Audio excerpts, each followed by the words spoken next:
Hi friends, welcome back to study classes. तो प्यारे दोस्तों, आज मैं आपके साथ जुड़ा हूं डिस्कस करने के लिए preparation strategy for RPSC assistant professor 2025 examination. तो अगर आपका टारगेट है 2025 के अंदर आप असिस्टेंट प्रोफेसर बनना चाहते हैं राजस्थान में, तो आपका जो नोटिफिकेशन है वो तो ऑलरेडी आउट हो चुका था और एप्लीकेशन प्रोसेस भी बहुत ही जल्दी स्टार्ट होने वाला है। एग्जामिनेशन की डेट्स भी आ चुकी हैं और अब इंतजार किसी चीज का आपको करना नहीं है, आपकी प्रिपरेशन अभी स्टार्ट हो जानी चाहिए। देखो, यूजुअली होता क्या है कि हमारे को टाइम नहीं मिलता प्रिपरेशन करने के लिए, बट इस बार टाइम भरपूर मिला है आपको, आप अच्छे से प्रिपेयर कर सकते हैं इस एग्जामिनेशन के लिए। अब वो एक्सक्यूज तो बिल्कुल नहीं चलेगा कि सर टाइम नहीं था, पढ़ नहीं पाए, एकदम से नोटिफिकेशन आया, एकदम से पेपर आया, ये वाला बहाना तो अब चलने वाला नहीं है। हमारे पास अच्छा खासा समय है, आप इस एग्जामिनेशन की अगर तैयारी करना चाहते हैं, क्रैक करना चाहते हैं इस एग्जामिनेशन को, तो बिल्कुल कर सकते हैं। तो अभी मसला ये है कि तैयारी को स्टार्ट कैसे करें, how do we start the preparation. तो इससे जुड़ी हुई कुछ बातें मैं आपके साथ आज डिस्कस करने वाला हूं कि स्ट्रेटेजी क्या होनी चाहिए इस एग्जामिनेशन के लिए। आइए फटाफट से स्टार्ट करते हैं इस सेशन को। तो प्यारे दोस्तों, शुरुआत करते हैं जी। हमारा ये प्रेस नोट आरपीएससी की तरफ से आया था 31 दिसंबर 2024 को। ये प्रेस नोट आया था जिसमें 2025 में होने वाले एग्जाम्स की डेट आपको बता दी थी।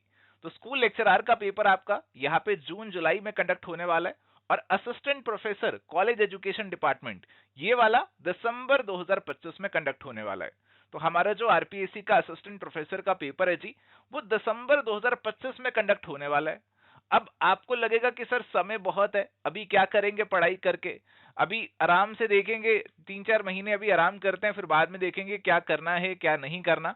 बट देखो जी, समय का पता नहीं चलता, एकदम से बीत जाता है। अब आप खुद सोचिए कि जनवरी 2024 से आप दिसंबर 2024 तक पहुंचे, आपको अंदाजा लगा कैसे तेजी से समय बीत गया? बिल्कुल नहीं लगा होगा। और ऐसे ही जनवरी 2025 से भी आप तेजी से दिसंबर 2025 तक पहुंच जाएंगे और समय का अंदाजा नहीं लगेगा। आज की डेट पे हम सभी लोग बहुत ज्यादा बिजी हो चुके हैं, कुछ काम की चीजों में और कुछ बेकार की चीजों में।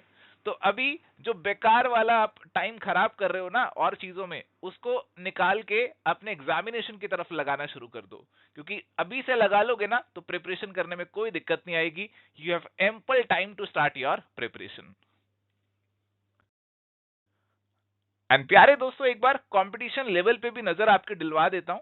तो वैसे तो टोटल हमारी वैकेंसी ज्यादा हैं, बट हमारे जो कॉमर्स से जुड़े हुए सब्जेक्ट हैं, जिसमें एबीएसटी आता है, आपका बीएडीएम आता है, ईएफएम आता है, आप देख सकते हैं सभी में वैकेंसीज कोई बहुत ज्यादा वाली नहीं है, लिमिटेड नंबर ऑफ वैकेंसीज हैं। और कैंडिडेट्स बहुत सारे होंगे, हजारों में कैंडिडेट्स होंगे जो इस एग्जामिनेशन के लिए ट्राई कर रहे होंगे। और आप देख सकते हैं कि फाइनल सिलेक्शन केवल किनका, 17, 10, 8 इनका होने वाला है। तो आपका अगर प्रिपरेशन टॉप नॉच नहीं होगा, अगर आप सिलेक्टिव स्टडी करके जाओगे, अगर आप एग्जाम से 1 महीना पहले कॉल करके पूछोगे कि सर ये पढ़ लें ये छोड़ दें तो पास हो जाएंगे क्या, तो फिर जनाब आपकी हालत टाइट रहेगी, आपके सिलेक्शन के चांसेस कम से कम रहेंगे। अभी से प्रिपरेशन को स्टार्ट करेंगे तो ही आप कंपटीशन को फेस करते कर पाएंगे। चलिए, आगे बढ़ने से पहले एक नजर आपकी डलवाना चाहता हूं मैं इस एग्जामिनेशन के पैटर्न के ऊपर। देखो, स्कीम ऑफ द एग्जामिनेशन हमारे पास आ चुका है, हालांकि सिलेबस को लेकर अभी कोई अपडेट नहीं आया है। वी आर रिज्यूमिंग की लास्ट वाला सिलेबस ही शायद वो कंटिन्यू कर लेंगे, क्योंकि ये वाला जो सिलेबस था अभी रिसेंट एग्जामिनेशन में भी उन्होंने यही फॉलो किया था, यही इस्तेमाल किया था। अब ये जो स्कीम आपको देखने को मिल रही है, इसके अंदर एक रिटर्न एग्जामिनेशन है और एक इंटरव्यू है, जिसके बेसिस पे आपका फाइनल सिलेक्शन होगा। रिटर्न एग्जामिनेशन 200 मार्क्स का होगा जी, और इसमें 150 मार्क्स का आपका सब्जेक्ट होगा और 50 मार्क्स का आपका राजस्थान जीके आने वाला है। तो आप देख रहे हैं कि आपके सब्जेक्ट की वेटेज है 150 मार्क्स, 150 मार्क्स है आपका सब्जेक्ट का वेटेज। तो आपका सब्जेक्ट एबीएसटी हो सकता है, बीएडीएम हो सकता है, ईएफएम भी हो सकता है, कॉमर्स से अगर आप जुड़े हुए हैं। तो यहाँ पे आपका सब्जेक्ट अगर कमजोर है, आपका सब्जेक्ट पे ग्रिप नहीं है, तो आपके सिलेक्शन के चांसेस पहले ही बहुत कम हो जाते हैं। मैं आपको बता दूं कि जो जनरल स्टडीज ऑफ राजस्थान है ना, ये एक नॉर्मल कैंडिडेट का कभी परफेक्ट नहीं हो सकता है, अनलेस एंड अनटिल आप राजस्थान के और कॉम्पिटेटिव एग्जाम की तैयारी कर रहे हो, आप वहां पे आरपीएससी के और एग्जाम्स की तैयारी कर रहे हो, तो हो सकता है आपने इसमें कहीं ना कहीं एक पकड़ बनाई हो। बट एक नॉर्मल कैंडिडेट का ये इतना ज्यादा स्ट्रांग नहीं होगा। बट ये जो सब्जेक्ट है ना, ये आपके सभी कैंडिडेट्स का स्ट्रांग होगा ही होगा। और अगर आप इसमें इसमें मात खा रहे हैं, इसमें आप कमजोर हैं, फिर सिलेक्शन आप भूल जाइए कि आपका सिलेक्शन हो जाएगा। अगर आप राजस्थान जीके में अटक रहे हैं, उसमें कई सवाल नहीं बन रहे, कोई दिक्कत नहीं है। बट अगर आप अपने सब्जेक्ट में अटक रहे हैं, फिर सिलेक्शन में दिक्कत आएगी आएगी, क्योंकि देखिए 150 मार्क्स का वेटेज यहाँ पे आपको दे रखा है, 50 मार्क्स का राजस्थान जीके और 24 मार्क्स का केवल इंटरव्यू है।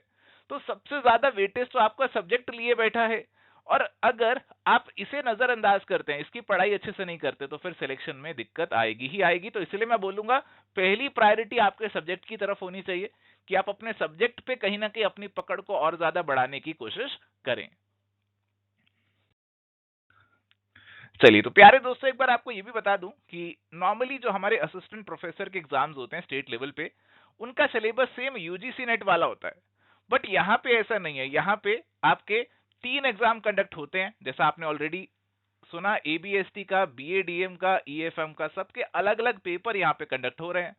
तो अभी क्या है कि यूजीसी नेट में हो सकता है आपने काफी अच्छा स्कोर कर लिया हो, आपने जेआरएफ क्लियर कर लिया हो, बट इसका ये मतलब बिल्कुल नहीं है कि आपको एबीएसटी, बीएडीएम, ईएफएम ये अच्छे से आ जाएंगे, क्योंकि इनके अंदर बहुत सारी चीजें ऐसी होंगी जो आपने यूजीसी नेट में नहीं पढ़ी होंगी। यहाँ पे आपका नंबर ऑफ सब्जेक्ट्स कम हो गया। जैसे एबीएसटी उठाऊंगा तो accountancy, business studies, taxation, finance, auditing, यही कुछ चीजें आपसे पूछ रहे हैं, बट यहाँ पे आपका कवरेज बढ़ जाता है। टैक्सेशन के अंदर यहाँ इनकम टैक्स के साथ साथ जीएसटी के साथ साथ कस्टम के भी सवाल पूछे जाते हैं। अगर अकाउंटिंग की बात करें तो अकाउंटिंग यहाँ पे +1 +2 वाला जो स्कूल लेवल वाला वो भी पूछ लिया जाता है। इसके अलावा ऑडिटिंग को भी थोड़ा सा डीप में पूछा जाता है। तो आपके जो सब्जेक्ट्स हैं वैसे तो कम है, बट वो सब्जेक्ट का कवरेज ज्यादा है, वो सब्जेक्ट में आपको ज्यादा चीजें पढ़ के जानी पड़ती है। तो ऐसा बिल्कुल भी मत सोचिएगा कि मेरा तो जेआरएफ निकल गया था या नेट बड़े अच्छे नंबर से निकला था तो इस एग्जाम में दिक्कत नहीं आएगी। तो ये वाला एग्जामिनेशन का सिलेबस काफी अलग है, काफी हटके है, तो आपको दिक्कत जरूर आ सकती है। ऐसे ही बीएडीएम और ईएफएम के अंदर भी आप देखेंगे कि आपके जो सब्जेक्ट्स है वो अंदर से काफी अलग यहाँ पे हो जाते हैं। यहाँ पे जो लेवल ऑफ क्वेश्चंस है वो ज्यादातर डायरेक्ट रहता है, फैक्चुअल सवाल ज्यादा पूछे जाते हैं कि कौन सी थ्योरी किसने दी थी, कौन सा लॉ कौन से साल में आया था, कौन से सेक्शन में ये प्रोविजन बता रखी है। तो डायरेक्ट और फैक्चुअल सवाल आपको भर भर के देखने को मिलेंगे इस एग्जामिनेशन में। थोड़ा सा जो एग्जामिनेशन में सवाल पूछने का ढंग है वो बदल जाता है स्टेट लेवल पे, और आरपीएससी में भी हमें यही देखने को मिलता है। इसका मतलब ये नहीं है कि आप यूजीसी नेट के प्रीवियस ईयर पेपर्स को इग्नोर करके जाए। जो यूजीसी नेट 2005 से 2018 के पेपर है, अगर आपके पास यूनिट वाइज अवेलेबल है, जैसा हमारे कोर्स में यूनिट वाइज अवेलेबल है, तो आप यहाँ पे उनमें से जो भी आपके रेलेवेंट यूनिट सिलेबस में आ रहे हैं उनके प्रीवियस ईयर पेपर जरूर प्रैक्टिस करके जा सकते हैं। जैसे अगर मैं बीएडीएम की बात करूं तो मैनेजमेंट है, ओबी है, एचआरएम है, मार्केटिंग है, तो आप इनके प्रीवियस ईयर सवाल जो है यूजीसी नेट में से प्रैक्टिस करके जा सकते हैं। इसके अलावा आरपीएससी असिस्टेंट प्रोफेसर में जनाब नेगेटिव मार्किंग भी है। यूजीसी नेट के अंदर कोई नेगेटिव मार्किंग नहीं है, तो आप तुक्के लगाते हो भर भर के और पास भी हो जाते हो, कई बार तुक्के चल जाते हैं, बट यहाँ तुक्के नहीं चलेंगे। तो ये वाले एग्जामिनेशन का लेवल कुछ अलग होने वाला है, और उसके लिए आपको अपने आप को मेंटली भी प्रिपेयर्ड करना है। चीजें तो आपको करनी ही करनी है, और मेंटली भी आपको प्रिपेयर्ड रहना है कि ये वाला एग्जामिनेशन हमारा यूजीसी नेट से अलग रहेगा। तो बात करते हैं जी हाउ टू स्टार्ट प्रिपरेशन, कि आपका प्रिपरेशन को स्टार्ट कैसे किया जाए। तो स्टार्ट करने से पहले आपकी नजर जानी चाहिए आपके सिलेबस के ऊपर। हालांकि लेटेस्ट सिलेबस नहीं आया, बट हाँ पिछला सिलेबस अवेलेबल है और इस बार भी कुछ ऐसा ही रहेगा। तो आप जो पिछला सिलेबस है उसे उठाइए, और पिछले प्रीवियस ईयर के जो हमारे पेपर्स 2-3 कंडक्ट हुए हैं आप उनको उठा के देखिए। उससे आपको आइडिया लगेगा कि कैसा ये एग्जामिनेशन है, किस तरीके के सवाल इसके अंदर पूछे जाते हैं, और किस तरीके की पढ़ाई आपको करनी पड़ेगी इस एग्जामिनेशन को क्रैक करने के लिए। देखो ये गलती बिल्कुल भी मत करना कि सीधा आपने कोई किताब उठा ली या सीधा बस डायरेक्ट पढ़ना शुरू कर दिया, ऐसा नहीं होना चाहिए। फर्स्ट थिंग आप सिलेबस देखो और प्रीवियस ईयर पेपर्स पे नजर डालो। मैं नहीं कह रहा कि पेपर अभी सॉल्व करो, मैं कह रहा हूं केवल एक नजर डालो, देखो कैसे सवाल इस पेपर के अंदर आते हैं, ताकि जो आप पढ़ाई कर रहे हो वो कहीं ना कहीं बैक ऑफ द माइंड चलता रहे कि हाँ ऐसे सवाल इस पेपर में आपसे पूछे जाते हैं। और उसके बाद आप अपने सोर्सेज को आइडेंटिफाई करो कि कहां से आप पढ़ाई करने वाले हो सकता है आप किसी किताब से पढ़ने वाले हो सकता है आप किसी कोर्स से पढ़ने वाले हो, तो अपने सोर्सेज को आइडेंटिफाई कर लो कि कहां से पढ़ाई करनी है। फिर अपने वीकली टारगेट सेट करो कि इस वीक में मेरे को ये वाले टॉपिक्स पढ़ने, और कम से कम कोशिश करो, समय ज्यादा है बट कम से कम 2 से 3 घंटे अभी से निकालने शुरू करो इस एग्जामिनेशन की प्रिपरेशन के लिए। डेली बेसिस पर टाइम निकालोगे तो आराम से अच्छे से आपकी तैयारी जो है यहाँ पे टाइमली कंप्लीट हो जाएगी। एंड प्यारे दोस्तों, मैं जानता हूं कि आपका अगला सवाल यही होने वाला था कि सर कहां से पढ़े, कौन से सोर्सेज से हम पढ़ाई कर सकते हैं। देखो अगर आप राजस्थान के पढ़े हुए हैं, वहीं की यूनिवर्सिटीज वगैरह से पढ़े हुए हैं, तो आप वहीं की बुक्स को भी रेफर कर सकते हैं, ग्रेजुएशन या पोस्ट ग्रेजुएशन की बुक्स को रेफर कर सकते हैं। बट दिक्कत क्या आती है, दिक्कत ये आती है कि बुक्स के अंदर ना रेलेवेंट से ज्यादा इररेलेवेंट कंटेंट होता है, और हमारे एग्जामिनेशन के लिए किताबों में सारी चीजें जो रेलेवेंट है वो होती नहीं है, कुछ ऐसी चीजें होती है जो सिलेबस में किताबों में नहीं है।